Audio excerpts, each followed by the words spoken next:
Bicara tentang keris, pengalaman itu guru terbaik. Banyak hal yang dibicarakan jika tentang keris, orang jadi penangguh dan ahli keris 90% belajar berdasarkan buku, atau artikel hasil catatan seseorang. Inilah faktanya, jika perlu kita sadari, tidak ada pembakuan atau dibakukan tentang bab pengetahuan dalam perkerisan. Sehingga ini yang menjadi perdebatan dalam penangguhan, sebab satu orang dan satu lainnya, berbeda pendapat sebab memiliki pedoman yang berbeda, sebab buku atau artikel berbeda narasumber, tak heran berebut nilai kebenaran dalam bab nangguh, dan sebagainya. Sangat seru bukan? Bahkan di zaman sekarang ini, tingkat kejujuran orang sudah mulai luntur, sebab mengenai penangguhan di zaman sekarang hanya berlaku tangguh seneng bagi peminat keris dan tangguh bati bagi penjual keris. Ini tangguh yang realistis terjadi di seantero jagat perkerisan. Tak heran tangguh seneng ini mengalami keblondrok, beli keris katanya Singosari ternyata setelah berjalannya waktu punya pengalaman keris yang dibelinya jadi Singosori, beli keris PB katanya asli, ternyata itu ya benar keris asli, sebab PB yang dibeli bukan Paku Buwono tetapi PB artinya pembuatan baru, istilah kerennya Putran. Sedang bicara keris HB yang tidak tahu pikirnya keris Hamengkubuwono, ternyata artinya harga baru. Istilah-istilah seperti itu, banyak jadi plesetan karena efek keblondrok.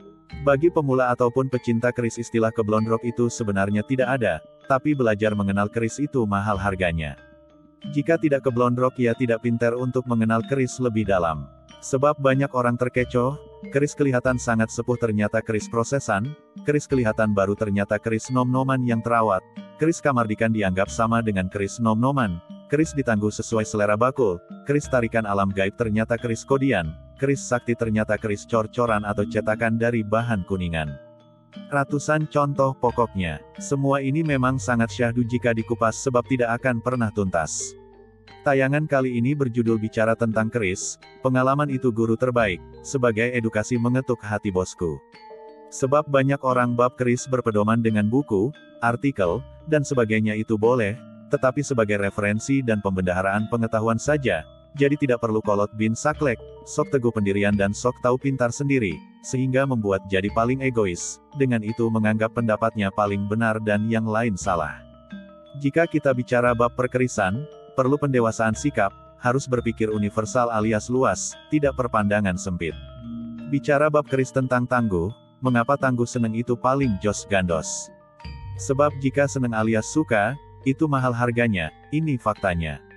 Mau keris sepuh, prosesan, keris kamardikan garap alus, kasar ataupun kodian. Jika seneng ya monggo itu syah-syah saja. Tetapi bicara tangguh seneng, jika memiliki haweru itu lain bosku, contohnya saya pribadi, orang pikir keris baru itu murah, jelek, dan sebagainya, siapa bilang keris baru itu murah, saya memiliki keris kamardikan buatan Mbah Jeno, itu keluar uang puluhan juta, lebih mahal bukan dari keris sepuh. Mau dikopiok dibuli ya monggo, sebab tangguh seneng mau apa. Begitu pula saya punya keris super sepuh, membeli dengan harganya ratusan juta, itu juga tangguh seneng. Sebab dicek keautentikan keaslian dan pengalaman mengenal material tentu tidak bakal keblondrok. Yang lebih mengenal material logam dan garap, itu pewarang bosku, mau model apapun saat ditanting apalagi proses mau diwarangi itu ketahuan aslinya. Soal tangguh masih sebatas perkiraan tetapi material dan garap tidak bisa menipu. Jadi pengalaman itu guru terbaik. Membeli atau memahari, jika punya pengalaman itu berbeda. Jadi tangguh senengnya memiliki nilai yang berharga. Ini fakta pedomannya tangguh seneng. Boleh tangguh seneng, jika itu barang benar dan pener. Jika ketemu musuhnya, ada orang yang tahu barang bagus, dan lebih seneng, tentunya berubah jadi tangguh bati alias untung.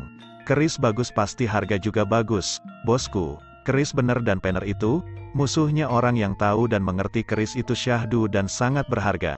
Ini bicara rahasia fakta kelas kolektor sampai kolekdol. Jadi tangguh seneng dan tangguh bati itu seirama. Tidak bisa dipisahkan. Tetapi ada juga di luar pakem itu, jadi berubah. Karena BU butuh uang, atau dibuang sayang, akhirnya dilepas bin dijual rugi.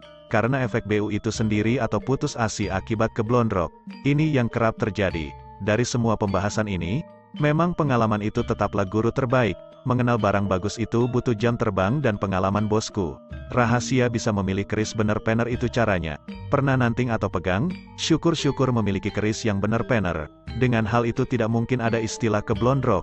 Jika Tangguh Seneng pasti senengnya punya dasar yang kuat. Berdasarkan ilmu rasa yaitu klik Tangguh Seneng yang bener-bener. Semoga hal ini menjadi wawasan berharga. Bersama Oma Keris Salatiga kita sinau bareng budaya Tosan Aji dan kearifan lokal yang ada di bumi Nusantara. Dengan hal itu kita akan memiliki kebanggaan berapa agungnya leluhur kita, sehingga lebih menghargai, dan nguri-uri budaya yang adiluhung ini, sehingga kita lebih peduli untuk menjaga dan melestarikannya. Salam budaya Tosan Aji dari Omah Keris Salatiga, Rahayu.